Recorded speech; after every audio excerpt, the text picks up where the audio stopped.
আমরা একটা শর্ট ট্রিপে শুধু এক বেলার জন্যই আর কি ডে আউট কার্শিয়াংয়ের এই কোকরেন প্লেসে এসেছি। এই যে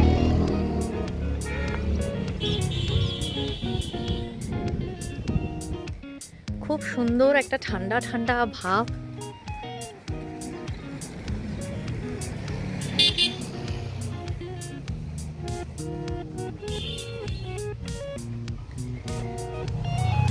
চারিদিকটা মেঘলা বলে পাহাড় একদম কিচ্ছু বোঝা যাচ্ছে না।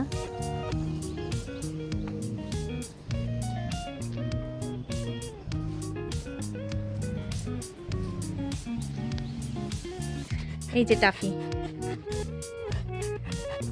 কি করছো টাফি? কি খবর? কার্শিয়াংয়ের এই কোকরান প্লেস একটা জনপ্রিয় বুটিক হোটেল। এটা সম্পর্কে মানে এটার চারপাশের ভিউ, এত সুন্দর জায়গা, এর জন্য তো বিখ্যাত অবশ্যই। আর এটা নিয়ে না অনেক ভুতুড়ে গল্প প্রচলিত আছে।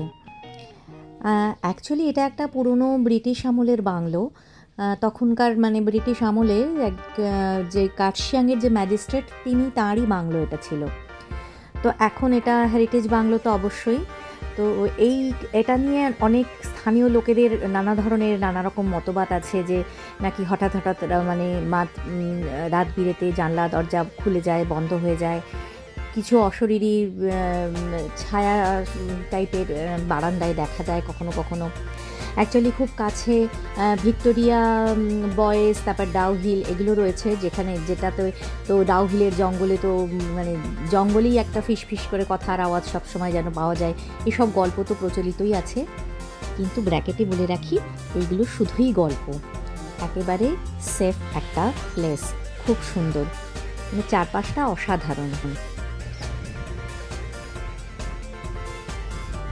ভীষণ সুন্দর ওয়েদার। শিলিগুড়ি থেকে এইটুকুনি রাস্তার মধ্যে ওয়েদারটা এত চেঞ্জ, খুব ভালো জায়গা। গুগলে সার্চ করলেই কোকরেন হাউসে একটা হন্টেড প্লেস দেখাচ্ছে। জানি না, আমরা রাত্রে থাকবো না, রাত্রে থাকলে এক্সপিরিয়েন্সটা হতো। আমরা এখন এখানে লাঞ্চ করব। আমরা এখানে লাঞ্চের জন্য বসলাম, তো হালকা ফুলকা আগে কফি আর মোমো দিয়ে হচ্ছে শুরু। এরপরে এখন এই যে রাজদা, এই যে এখানে রাজদা আর ওই আরেক ড্রাইভার ভাই আছে, তারা লাঞ্চ করছে।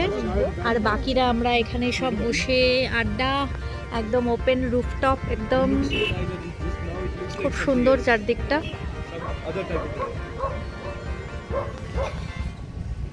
সামনে দেখা যাচ্ছে মাকাই বাড়ি টি গার্ডেনের এরিয়া।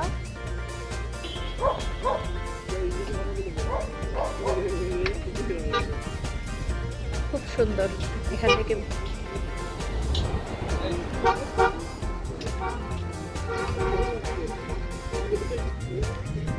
একদম মেঘলা মেঘলা, সেজন্য না চারপাশের পাহাড়গুলো পরিষ্কার দেখা যাচ্ছে না। তবে দারুণ ওয়েদার, একদম শিলিগুড়ি থেকে একটুখানি ডিস্টেন্স কার্শিয়াং। এত সুন্দর একটা ঠান্ডা ঠান্ডা ওয়েদার, একদম মানে দারুণ ঠান্ডা ঠান্ডা ওয়েদার।